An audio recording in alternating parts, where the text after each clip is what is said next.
తాకట్లో ఉన్న మీ బంగారాన్ని విడిపించి ఆ రోజు ఆన్లైన్ రేటుకి కొంటాం. Sharma gold company. నమస్కారం, వెల్కమ్ టు సుమన్ టీవీ. నేను గీతాంజలి. ప్రస్తుతం మనతో పాటు శ్రీ జగదాంబ త్రిశక్తి పీఠాధిపతులు, ప్రముఖ ఆధ్యాత్మికవేత్త బనారస్ బాబు గురూజీ ఉన్నారు. వారితో మాట్లాడదాం. గురుగారు నమస్కారం అండి. శ్రీమాత్రే నమః. కొన్ని ప్రశ్నలు అడుగుతూ ఉంటారండి కామెంట్స్లో. అందులో వచ్చింది ఏంటంటే సాంప్రదాయాలని గౌరవించటం, అవి పాటించటం గురించి అంశం. మా అత్తగారు పలానా పూజ చేశారండి, అది సాంప్రదాయంగా నాకు వచ్చింది, నేను అది చేయాలనుకుంటున్నాను. మా అత్తగారు చెప్పలేదండి అసలు మా సాంప్రదాయం ఏదో, మేము అసలు ఏం పూజ చేయాలి అంటే ఈ సాంప్రదాయాలు కానీ ఈ ఆచారాలు కానీ అసలు ఎవరు ప్రారంభించారు, ఎలా ఇవి వంశపారంపర్యంగా అలా వస్తూ ఉన్నాయి, చేయకపోతే ఏమన్నా జరుగుతుందా, అసలు వీటిని ఎలా చూడాలి? నేటి సమాజంలో ఇలాంటివి చాలామంది మీరు అన్నట్టుగా కామెంట్స్ రూపకంగా పెట్టడమే కాదు, ఫోన్స్ ద్వారా కూడా కొంతమంది అడుగుతూ ఉంటారు. ఇలాంటివి సరైనటువంటి అవగాహన లేక పాపం చాలామంది మాతృమూర్తులు ఇబ్బంది పడుతూ ఉంటారు. ఇదంటే ఇంట్లో మగవాడు సరిగ్గా పట్టించుకోక పాపం వీళ్ళకి చెయ్యాలనేటువంటి ఒక ఉత్సుకత ఉంటుంది. తర్వాత వీళ్ళు ఏదో ఒకటి చేసి మన పిల్లల్ని బాగు చేయాలనేటువంటి స్త్రీలకు ముఖ్యంగా ఈ లక్షణం ఉంటుంది. తల్లి కదమ్మా, ఆవేదన, ఆందోళన, పిల్లల్ని నేను ఎట్లాగైనా గొప్పవాడిని చేయాలి అనేటువంటి, అందుకనే ఆవిడ తల్లి అయ్యింది. కాబట్టి అలాంటి వారందరి కోసం మీరు అడిగినట్టుగా నేను భావన చేస్తున్నాను.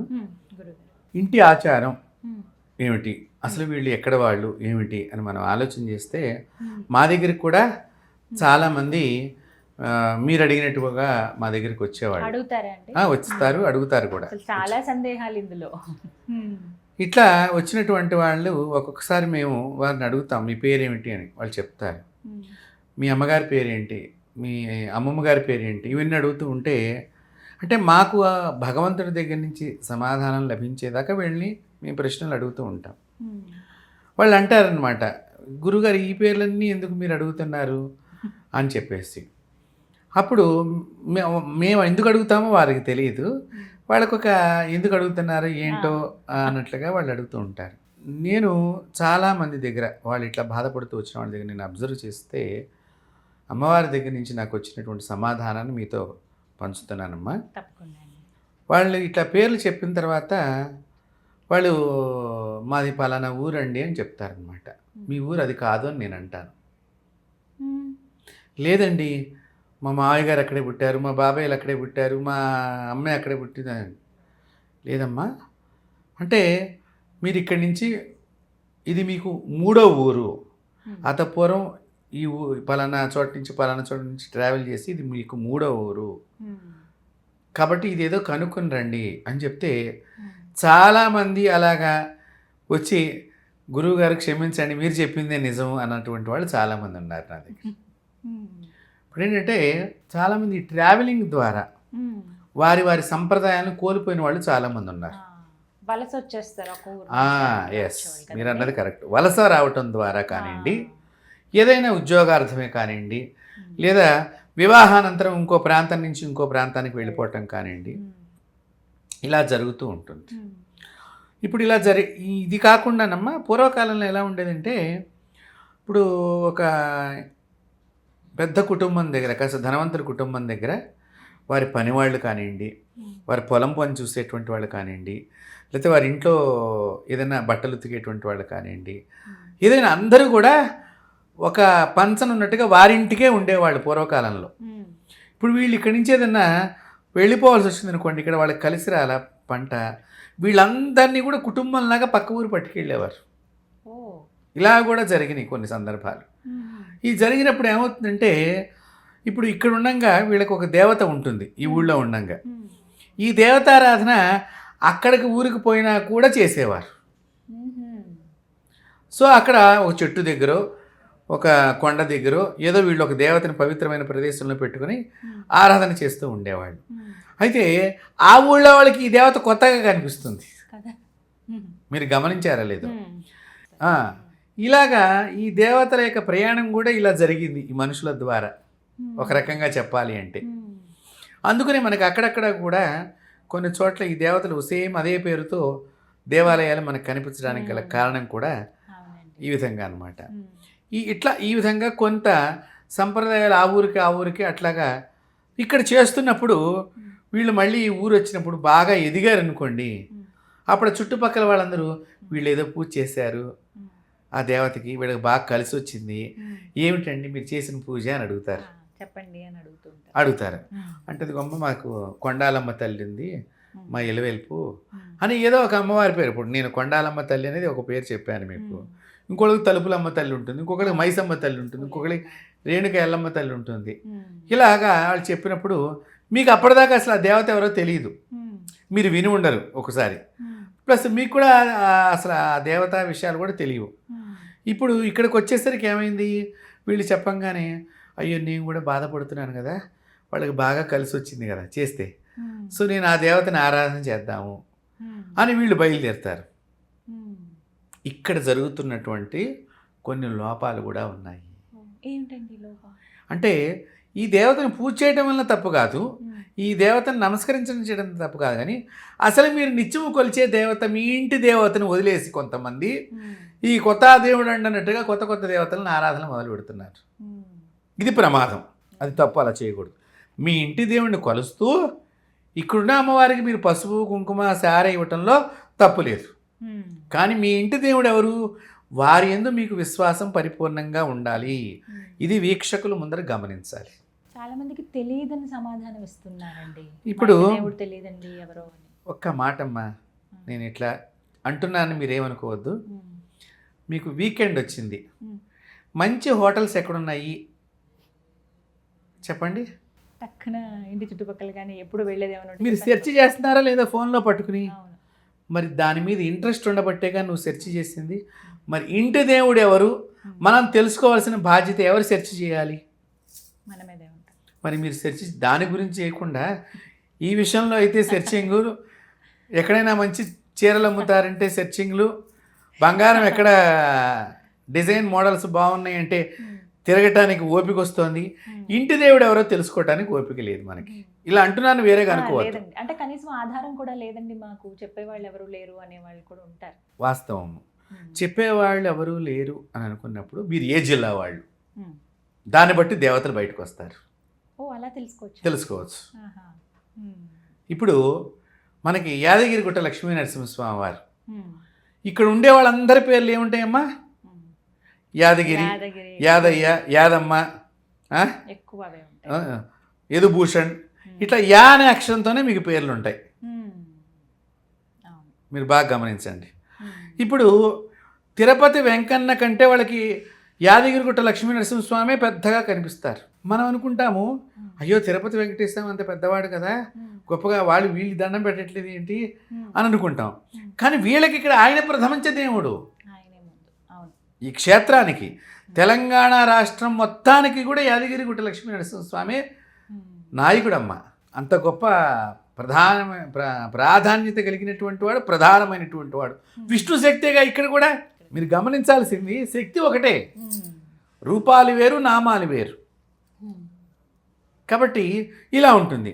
మీరు సింహాచలం వెళ్ళారనుకోండి, అప్పన్న, అప్పలమ్మ, అప్పలయ్య, సింహాద్రి, ఇవే ఉంటాయి. అంటే ఏంటి, మీరు ఆ ప్రాంతం వాళ్ళు. అంటే ఇప్పుడు మీ దేవత ఎవరయ్యారు? కాబట్టి ఇట్లా ఊళ్ళ పేర్లు మూలకంగా మీరు అదే తిరుపతి వెళ్ళారనుకోండి, స్వామివారు అనంతోవై విష్ణు, అనంతనామాలు వాడు అక్కడ ఉన్నది స్వామివారు. కాబట్టి అట్లాగా ఇప్పుడు మీరు బెజవాడ వెళ్ళారనుకోండి, దుర్గమ్మ, భవానీ, ఇలాంటి పేర్లు మీరు ఎక్కువ గమనిస్తూ ఉంటారు. అదే మీరు గోదావరి జిల్లాలో అన్నవరం చుట్టుపక్కల ఊళ్ళు వెళ్తే సత్యన్న, సత్తయ్య, సత్యనారాయణ, సత్యమ్మ, సత్యవ్వ, ఇలా పేర్లు కనిపిస్తూ ఉంటాయి. కాబట్టి ఈ పేర్లను బట్టి, మీ జిల్లాలను బట్టి మనం మీ ఇంటి దేవుడు ఎవరనేది కూడా మనం అంచనా వేయవచ్చు. చూడండి, మరి ఇప్పుడు నేను అదే అంటున్నా కదా, మనం తెలుసుకోవాలని సెర్చింగ్ చేసే ఆలోచన మనకు ఉండాలి. మనం అది సెర్చ్ చేయటం లేదు, కాబట్టి మనది తప్పు. ఇప్పుడు మీరు వేములవాడ సైడ్ వెళ్ళారనుకోండి, అందరికీ రాజేశ్వరరావు, రాజేశ్వర స్వామి, రాజన్న, రాజయ్య, ఇవే కనిపిస్తూ ఉంటాయి. ఒక్కొక్క ప్రాంతాన్ని బట్టి ఆ ప్రాంతంలో వాళ్ళు ఆ దేవుడు పెద్దగా అక్కడ అధిపతిగా ఉన్నాడు కాబట్టి అప్పట్లో సహజంగా ఆ ఇంటి పేరుతో వెలుగొందేవాళ్ళు. ఇంటి దేవుడు అంటే ఇప్పుడు ఇట్లా వెంకటేశ్వర స్వామి, నరసింహస్వామి, వీరే ఉంటారా అండి? దేవతలు కూడా ఉన్నారు, అమ్మవార్లు ఉన్నారు. కొంతమంది కామేశ్వరి దేవి ఉంటుంది. ఓ అమ్మవారి ఇలవేలుపు కామేశ్వరి దేవి ఉంటుంది. కామేశ్వరి. ఈ కామేశ్వరి దేవి చాలా వైశిష్ట్యంగా ఉంటుందమ్మా, విశిష్టంగా ఉంటుంది. ఆవిడని ఏం చేస్తారంటే తొట్టిలో కూర్చోబెడతారు. ఆ. మీకు కొన్ని చోట్ల గమనిస్తే బ్రాహ్మణులకి చాలామంది కామేశ్వరి దేవి ప్రధానమైన దేవత. మ్మ్. బ్రాహ్మణులు మ్మ్. ఈ కామేశ్వరి దేవిని పూజ చేసి ఒక చక్కని మన బుట్టల్లాగా, మనకి పూర్వం మనం ఈ సిమెంటు తట్టలు మ్మ్. అప్పట్లో మట్టి తట్టల్లాగా మనకి ఒక దాంతో ఈత బెత్తం దాని పొరలతో అల్లేవాళ్ళు. అల్లేవాడు. ఆ. ఈ బుట్టల్లో చక్కగా చీర కానీ పట్టు వస్త్రం కానీ వేసి కొత్తది ఆ కామేశ్వరి దేవిని దానిలో కూర్చోబెట్టి ఇంటి మధ్య భాగంలో ఆమెను వేలాడి తీసేవారు. ఆహా. ఇంటి దేవత కింద ఆవిడ అంటే హైలో ఉండాలి. మ్మ్. హైట్ కూడా అంటే మనం కింద నడుస్తూ ఉంటాము, ఆవిడకి ఎటువంటి పైన ఉండాలి ఆవిడ. అంటే చెడు తగలకుండా కింద నడిచినప్పుడు ఏది కూడా మ్మ్. పొరపాటున కాళ్ళు తగలచ్చు, చేతులు తగలచ్చు. చిన్నపిల్లలు ఉంటే అన్నం తినేటప్పుడు మెతుకులు అక్కడక్కడ పడుతూ ఉంటాయి. పిల్లల్ని ఆడిస్తూ అన్నం పెట్టేవాళ్ళు కదమ్మా పూర్వం. మ్మ్. ఇప్పట్లాగా ఫోన్ పడేసి నువ్వు తిను నీకు తింటే అంటల్లా. అవును.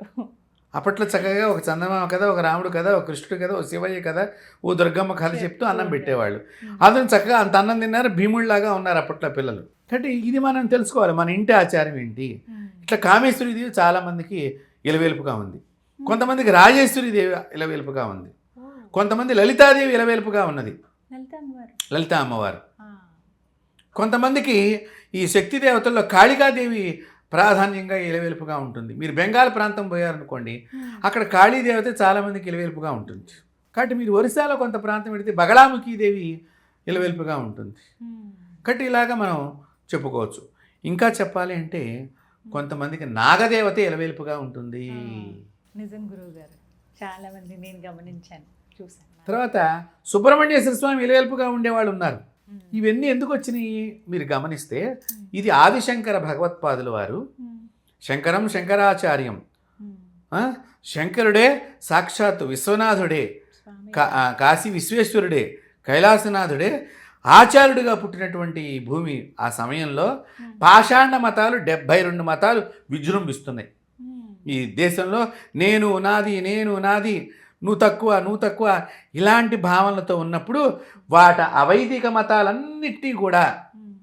ఆయన రూపుమాపి పంచాయతన పూజ అనేటువంటిది ఏర్పాటు చేశారు. తీసుకొచ్చారు కదా. సో ఈ పంచాయతన పూజ ద్వారా అమ్మవారి ప్రధానంగా ఉండేటువంటిది అంబికా పంచాయతనం. ఆ. సో ఇక్కడ వీళ్ళందరికీ కూడా ఇలా పెట్టుకున్న వాళ్ళందరూ కూడా అమ్మవారే వాళ్ళకి ప్రధానమైనటువంటి ఇంటి దేవత. మ్మ్. శివుడు మధ్యలో పెట్టుకుని పూజ చేస్తారు, వాళ్ళకి శివ పంచాయతనం. వీళ్ళందరూ కూడా శివుడే వాళ్ళ ఇంటి దేవుడు. మ్మ్. ఇక విష్ణువుని పెట్టుకునేటువంటి వాళ్ళు ఉంటారు, మ్మ్. అక్కడ విష్ణు పంచాయతనం అయింది. మ్మ్. సో విష్ణువే ఇక్కడ వీళ్ళందరికీ ఇలవేలుపు. ఆ విష్ణు అవతారాల్లో వేరువేరుగా ఉండవచ్చు. ఆ. ఇప్పుడు నరసింహస్వామిగా, వేణుగోపాల స్వామిగా, కృష్ణుడుగా, వెంకటేశ్వర స్వామిగా, రాముడుగా మ్మ్. ఉండవచ్చు. మ్మ్. అది వేరే విషయం. కానీ అక్కడ విష్ణు స్వరూపం విష్ణుదేగా, కాకపోతే విష్ణుమూర్తిదేదైనా వాళ్ళకి అక్కడ ఇలవేల్పుగా ఉండవచ్చు. అలాగే సూర్యుడు ప్రధానమైనటువంటి మధ్యలో పెట్టుకుంటారు, మ్మ్. కాబట్టి సూర్య పంచాయతనం అది. అలాగా మీకు కోణార్కు సూర్యనారాయణ దేవాలయం, మీకు అవునండి. అరసవిల్లి ప్రాంతంలో వెళ్ళినా కూడా మీకు సూర్యుడిని ప్రతి ఇంట్లో కూడా మనం స్వామివారి ఫోటోని చూస్తాం. అలాగే గణేష్ పంచాయతనం, మ్మ్. గణపతి పంచాయతనం, గణపతే ప్రధానమైనటువంటి దేవుడు. మ్మ్. అలా ఇప్పటికీ కూడా కాశీలో కూడా గణపతే ప్రధానమైన దేవుడి కింద డిండి గణపతి. ఆ, అది మీకు డిండి గణపతిని చూడకుండా కాశీ నుంచి ఎవరు రారు. ఖచ్చితంగా దర్శనం చేసుకుంటాం. కాబట్టి ఇలాగా అనేక రకాలుగా ఈ పంచాయతన దేవత అప్పుడు స్వామివారి పెట్టంగానే అందరూ ఒక్కసారి ఆయన మూకమ్మడిగా చాలా సంతోషంతో అంగీకారం చెప్పి, నీవే జగద్గురు ఈ జగత్తుకి అని చెప్పారు. మ్మ్.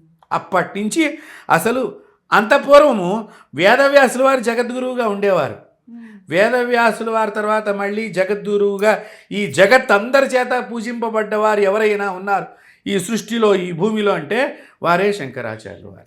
కాబట్టి అలాంటి శంకరాచార్యులు వారు ఈ పంచాయతనం పెట్టడం మూలకంగా కొంతమందికి అమ్మవారు ఇలవేలిపోయింది, కొంతమందికి స్వామివారు శివుడు ఇలవేల్పుగా, విష్ణువు ఇలవేల్పుగా, సూర్యుడు ఇలవేల్పుగా, సుబ్రహ్మణ్యేశ్వర స్వామి ఇలవేల్పుగా, నాగదేవత ఇలవేల్పుగా, ఇలాగా ఒక్కొక్కరికి ఇలవేల్పుగా అయ్యారనమాట.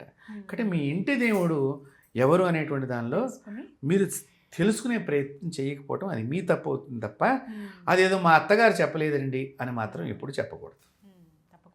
వారంతట వారే తెలుసుకోవాలి తెలుసుకుని ఆ ఇలవేలుపుని కనుక ఆరాధన చేస్తూ మిగతా దేవతలను ఆరాధన చేయటంలో ఎప్పుడు కూడా తప్పులేదు. కాబట్టి ఈ విధంగా మన కులదేవతని, మన ఇంటి దేవుణ్ణి మనం తెలుసుకోవాలి. సద్గురువుని ఆశ్రయించినట్లయితే దానికి తప్పకుండా సమాధానం లభిస్తుంది. చక్కగా వివరించారు గురుగారు, ధన్యవాదాలండి. అమ్మవారు ఆశీస్సులు.